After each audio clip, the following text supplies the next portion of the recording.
Help me reach 2,000 subscribers. Please like the video and share your thoughts in the comments. Your feedback helps make the content better.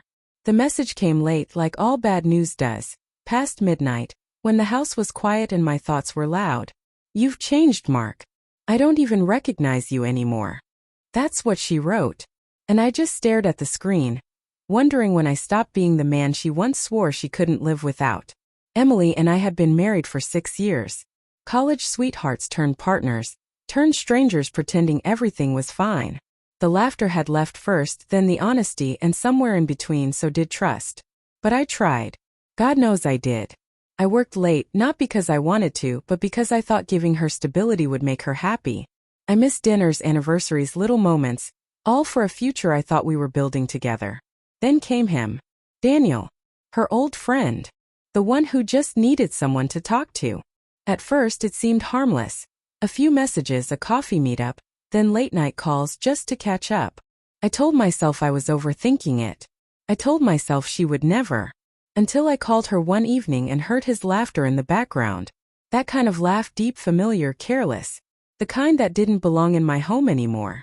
When she finally answered, her tone was casual, practiced.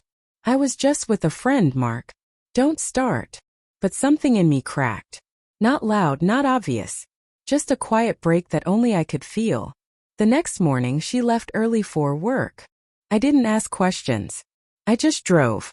I didn't even know where I was going until I saw her car, parked outside a small tucked-away cafe across town. And there she was, through the glass, sitting across from him. Her smile, the one I hadn't seen in months, was glowing. That was the moment I stopped being her husband. Not legally, not officially, but emotionally. I watched her laugh, her hand grazing his, and realized the woman inside that cafe wasn't the same one I built my world around. I drove home, packed a small bag, and left a note on the kitchen table. Just 3 words: you chose him. For 48 hours I disappeared. No texts. No calls. No explanations. I stayed in a cheap motel off the highway, the kind of place where no one asks your name, just your payment. The silence was heavy but cleansing. I didn't realize how much noise her absence had been masking. The guilt, the denial, the quiet ache of knowing I wasn't enough for her anymore. By the second night, my phone was full of missed calls. Her name flashing over and over.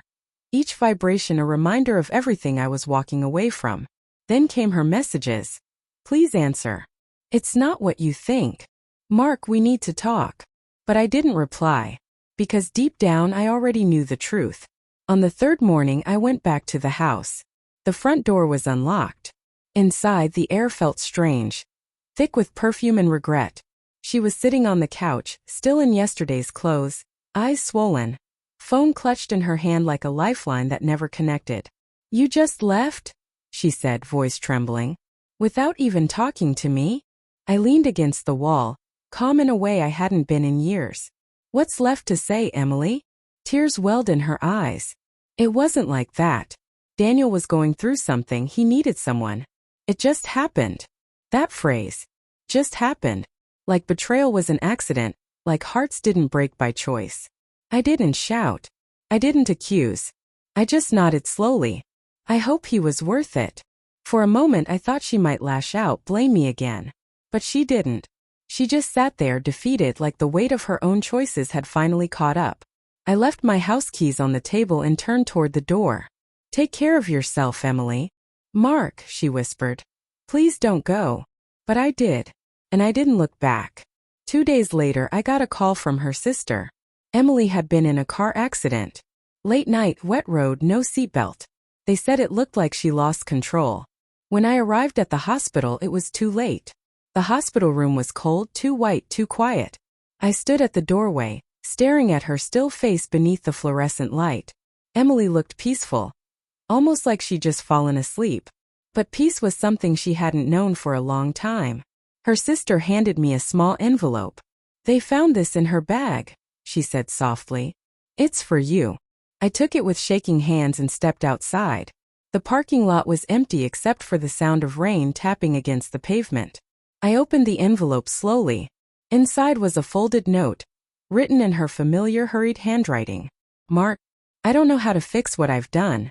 I thought I was chasing happiness, but all I found was emptiness. You were good to me, too good. I just couldn't see it anymore. I don't expect forgiveness, but I hope you find peace, even if it's without me. Emily.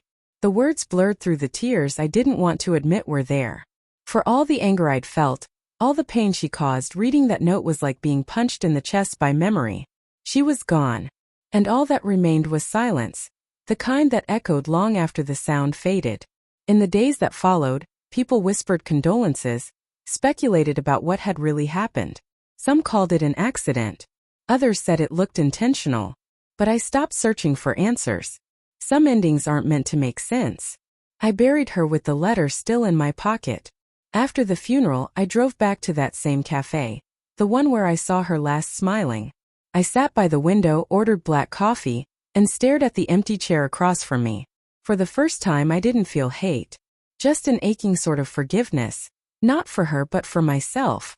For holding on too long. For believing love alone could fix what was already gone. As I left, the rain started again, soft and relentless. I looked up at the gray sky and whispered, I forgive you, Emily. Maybe she heard me. Maybe not. But for the first time in years I finally felt free.